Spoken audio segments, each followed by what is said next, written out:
యాక్చువల్గా చిన్నప్పటి నుంచి కూడా కోరుకున్నది నేను ఏదో కొరియోగ్రాఫర్ అవుదామని ఎప్పుడు లేదు నాకు, అసలు ఎప్పుడూ లేదు. నేను బాగా చదువుకున్నాడు, నేను చదువు పక్కకు పెట్టినా నాకు హీరో అవ్వాలని కోరిక. నాకు మర్చిపోయాను, ఒక సినిమాలో చేశారు కదా మీరు, చేయలేదు చిన్న క్లిప్పింగ్ చూసాను నేను అక్కడ. అంటే అసలు షూటింగే జరగలేదు కానీ ఏదో ఏడుపు సీన్ అది నేను అది చూసాక నేను అసలు వేసుకొని పోనా. ఏం సినిమా అది రఘు? అబ్బాయి నన్ను అప్రోచ్ అయ్యాడు. ఆ అబ్బాయి అప్రోచ్ అయ్యి ఏంటంటే మీతో సినిమా చేస్తాను సార్ అని. అప్పటికే నాదంతా బయట వచ్చింది, 6 pack, Raghu master is turning as hero అని. నా కోరిక అదే, బేసిక్గా నా కోరిక అదే. నాకు హీరో అంటే ఏదో ఎవరినో గెలిచేసి ఇక్కడ మన స్టార్ హీరోలు అలా కాదు. నేను చిన్నప్పుడు చూసింది చిరంజీవి గారిని ఏ రకంగా చూశాను, ఒక డాన్సింగ్ స్టార్. ఆయన వచ్చాడంటే అరే ఏం పాటలు చేశాడు, ఏం డ్యాన్స్ చేశాడు అనేది చూసేవాడిని. ఆయన యాక్టింగ్ డెఫినెట్గా, ఆయన యాక్టింగ్ అవన్నీ పక్క పెడితే డాన్స్ లవర్స్కి అది.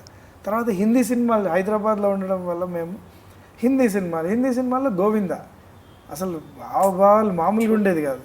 సో అలాంటి ఇది చూసినప్పుడు నేను చిన్నప్పటి నుంచి నేను హీరో అవ్వాలి, డాన్సింగ్ స్టార్ అవ్వాలి ఇలా అనుకునేవాడిని.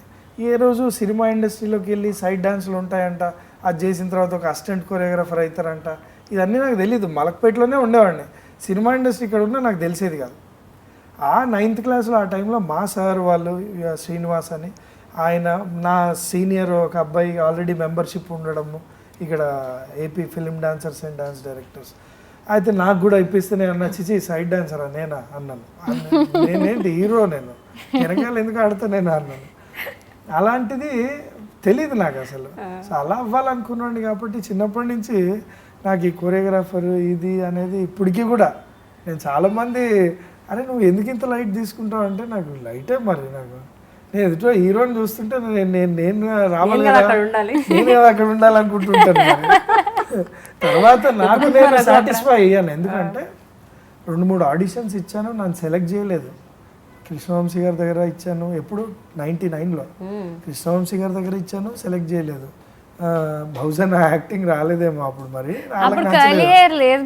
అంటే ఇలా లేదు, చాలా సింపుల్గా ఉండేవాడిని. తేజ గారు అండ్ రామానంద్ సాగర్ అని ఆయన దగ్గర క్యాస్టింగ్ చేస్తుంటారు, హ్యాండిక్యాప్గా ఉంటారు ఫిజికల్గా. ఆయన వాళ్ళు క్యాస్ట్ చేసేవాళ్ళు. జయం సినిమాకి లైన్లో పొద్దున్నే 8:30 నిలబడి నన్ను ఎవరు గుర్తుపట్టకూడదు ఎందుకంటే సైడ్ డాన్సర్ కదా అన్నట్టు ఉండేవాడిని. అలా వెళ్తే సెలెక్ట్ చేయలేదు. ఇంకొక సినిమాకి వెళ్ళాను, December 16 అని ఒక సినిమా తీశారు ఇక్కడ, అతను మన్సూర్ అని డైరెక్టర్. వాళ్ళు ఆడిషన్ పెడితే ₹2 జెండు బాంబు కొనుక్కొని వెళ్ళాను. ఆయన కరెక్ట్గా కెమెరా లోపల పెట్టారు, నేను ఇక్కడ ఆడిషన్ చేయాలి, ఆడిషన్ రెడీయా అన్నారు. వాళ్ళు కొంచెం బాంబే ఇది ఫ్రీక్వెన్సీ ఉన్న వాళ్ళు అనమాట.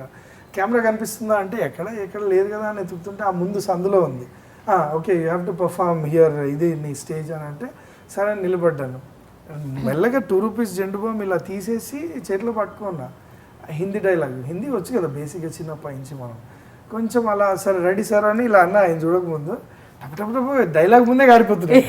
మనవాడికి అర్థం కాలేదు ఏంటిది వీడు ఇంత ఇమోషనల్గా చెప్పాడా, అర్థం కాలేదు.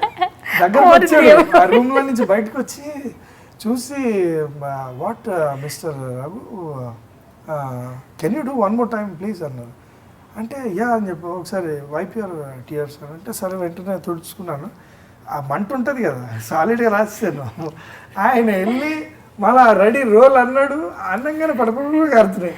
అంటే డైలాగ్ చెప్పకముందే లేదు, కారుతుంటే నేను ఎమోషనల్గా చెప్పేశాను.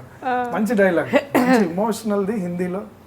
ఆయన వచ్చాడు, ఆయనకు నచ్చిందో ఏమో పక్క పెడితే డిడ్ యూ అప్లై అని బామ్ అన్నాడు. ఎస్ అన్నా అంటే సరే nice one I call you అని చెప్తున్నాడు సమ్ టైమ్ అని. థ్యాంక్ యూ అన్న. బయటకి ఇచ్చి అనవసరంగా పట్టుకున్నారా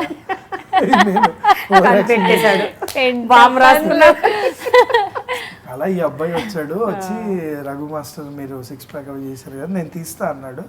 తీస్తా అంటే సరేరా బాబు స్టోరీ ఏరియా ఉంటాయి కదా. ఇప్పుడు నేను స్టోరీ అడిగాను అనుకోండి, అబ్బా వీడు మాస్టర్ అయితే అయ్యాడు, హీరో అవ్వకముందే అంత ఇదా అంటే స్టోరీ ఏంటి నాకు నచ్చలేదు ఇలాంటివి అంటారేమో.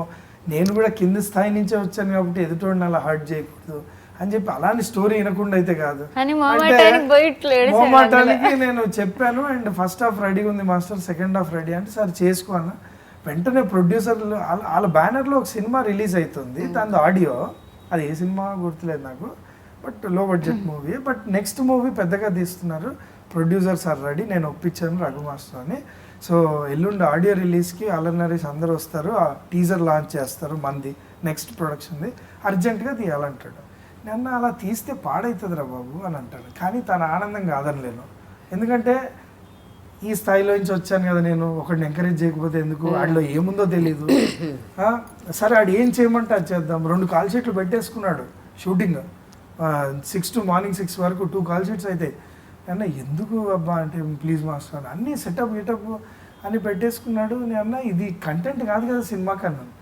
లేదు మాస్టర్ అంటే తీద్దాం తర్వాత కంటెంట్ అంటే, చచ్చా నేను ఒత్తిడి చేయకూడదు పాపం, ఆడు ఓకే చేసుకోవడానికి ప్రొడ్యూసర్ దగ్గర తీస్తా అంటున్నాడు, సరే ఏం చెప్తావు అంటే ఇలా చేయాలా అలా చేయాలా అని కూడా అడగలేదు, ఆడు ఏం చెప్తే అలానే చేయాలి అని చెప్పి అనుకుని అబ్బాయి చెప్పాడు, చేశాను. ఆ తర్వాత రిలీజ్ ఈరోజు నన్ను పిలిచారు ఆడియో రిలీజ్కి, అల్లరి నరేష్ లాంచ్ చేశాడు, పెద్ద స్క్రీన్ మీద చూశాను, చూసి ఎందుకు హింస అనుకున్నాను. తర్వాత తీస్తాడు అనుకుంటే ఆ అబ్బాయి వాళ్ళ ఫాదర్ ఎక్స్పైర్ అయ్యారు, అబ్బాయి తిరుపతి అనుకుంటా, అబ్బాయి అటు వెళ్ళడం అండ్ వీళ్ళ సినిమా ఏదో రిలీజ్ అయ్యి అది పోవడం, ఆబ్వియస్గా ప్రొడ్యూసర్స్ బ్యాక్ అయిపోతారు కదా.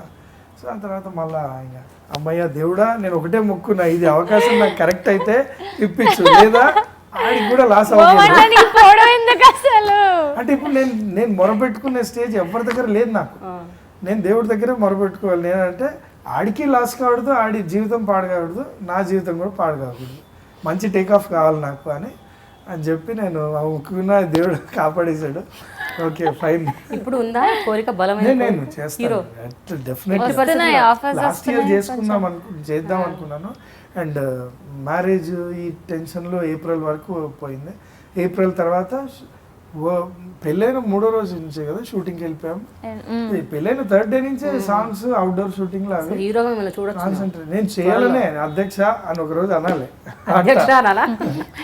దానికి ముందు ఒక మ్యూజిక్ వీడియో చేద్దామని, ఇంటర్నేషనల్ ఆల్బమే ఒకటి చేద్దామని, అది చేస్తాను డెఫినెట్గా. మనిషి ఎదగాలి కదా, ఇక్కడ కూర్చొని ఎంతసేపు నేను అదే పాటలు అదే ఇది జై జిందాబాద్ అనుకుంటా, నా వల్ల కాదు ఇంతసేపు కూర్చోవడం కూడా. బికాస్ ఆఫ్ సమ్ సర్కమ్స్టెన్సెస్ నేను అలా కూర్చొని ఉన్నాను, otherwise I move on keep on. నేను మెంటాలిటీ వైజ్గా కూడా ఇక్కడికి వెళ్ళి ఈ ప్లేస్ రీచ్ అవ్వగానే ఇదేదో బాగుంది ఇంకా ఆ పైకి వెళ్దాం దా అని చెప్పి వెళ్ళిపోతూ ఉంటాం. సో అది బేసిక్గా నా లైఫ్. సో 6 ప్యాక్ ఇంకా ఉందా రఘు, లేకపోతే ఫ్యామిలీ ప్యాక్? లేదు 6 ప్యాక్ అంత కాన్స్టెంట్గా పెట్టుకోలేము, కాకపోతే మళ్ళీ అనుకుంటే ఇప్పుడు 2 months 8 weeks కోర్స్ తోటి మళ్ళీ, బికాజ్ మీరు ఆల్రెడీ మెయింటెనెన్స్ ఉంటుంది బాడీ ఫిట్నెస్, మీరు చూడడానికి ఒక మంచి స్ట్రాంగ్ గా ఉంటారు అండ్ లోపల కూడా ఫ్రేమ్ తయారైపోయి ఉంటుంది. When ever you feel like you can do in 8 weeks, అంటే ఒకసారి రెడీ చేస్తారు కదా ఆల్మోస్ట్ 15 months అంత హార్డ్ వర్క్ చేసి, సో అది ఉండిపోద్ది దేవుడి గారు. డైలాగ్ విత్ ప్రేమ అండ్ ప్రేమ గారితో ఇంటర్వ్యూ చేయడం చాలా చాలా ఆనందంగా ఉంది.